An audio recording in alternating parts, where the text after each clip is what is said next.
Zimbabwe, some years ago, there was an economic decline, and so many people in Zimbabwe were short of food, medical necessities, you name all the list.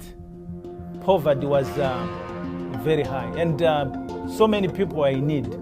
But when the Baltimore-Washington conference came over, many people's lives were transformed.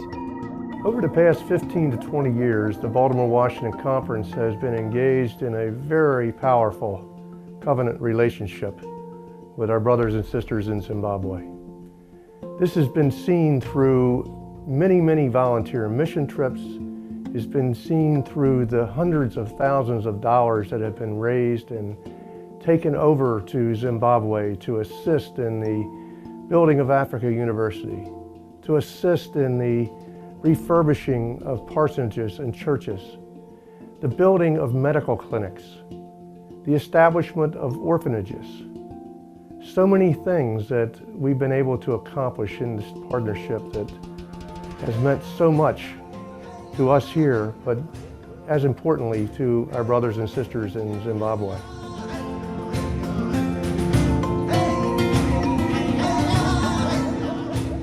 In going to Zimbabwe, I saw that I had a lot more than I'd given myself credit for.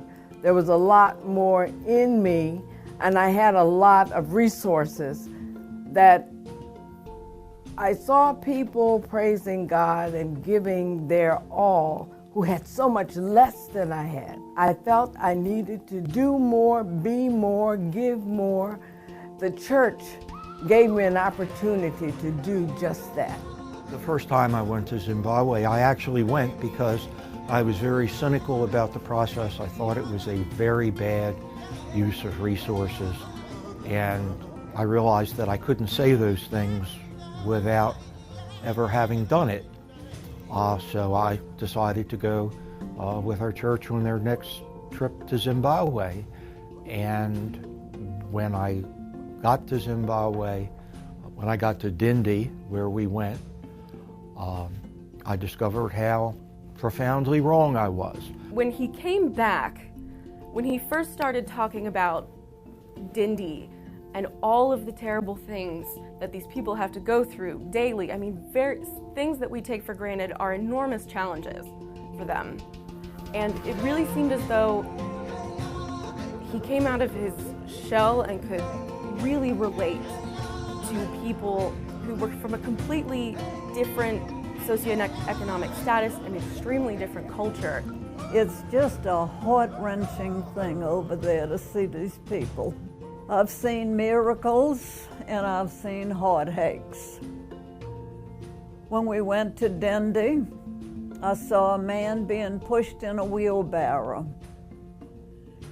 He was very sick, and they brought him by the little clinic they had, and they put an IV up in a tree, and they laid him under the tree. The wheelbarrow was their ambulance. I just can't imagine living like this. But this is the way the world is, and anything we can do to help them, we have to do it. I learned why the people needed us there. I also learned to do something that was more important than the pettier things that I'd done in the previous 60 years. It was nice really doing something worthwhile. And like I said, I went as a cynic to prove that this was a bad thing. And now this is the 7th time I'm going back after that.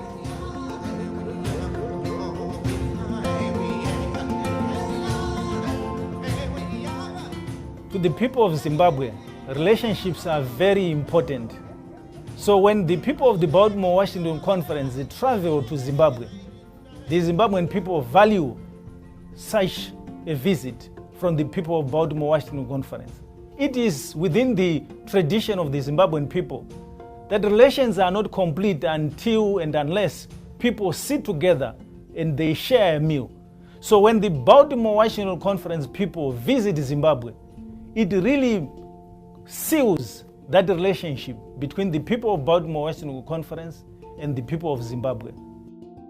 Presence and the hope that it inspired was far more important than if we had just sent the money that it cost for all of our transportation costs.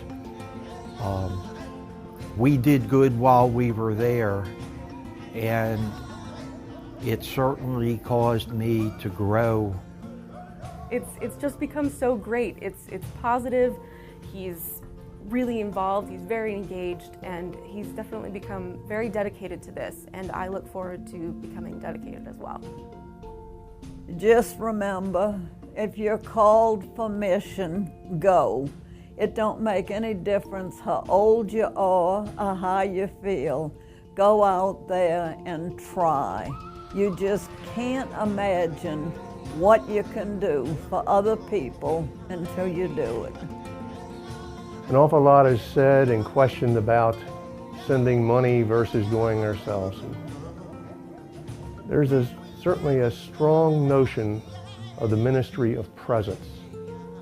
And we hear that from everyone who goes and comes back, how they've been touched and how they've been told by the people that they have touched how important it is to be there face to face. They share more with us. They open their homes, their houses, they share family life with us.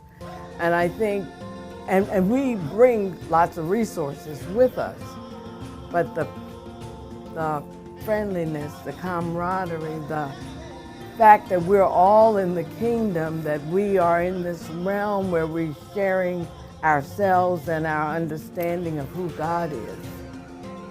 And they teach us as much as we teach them.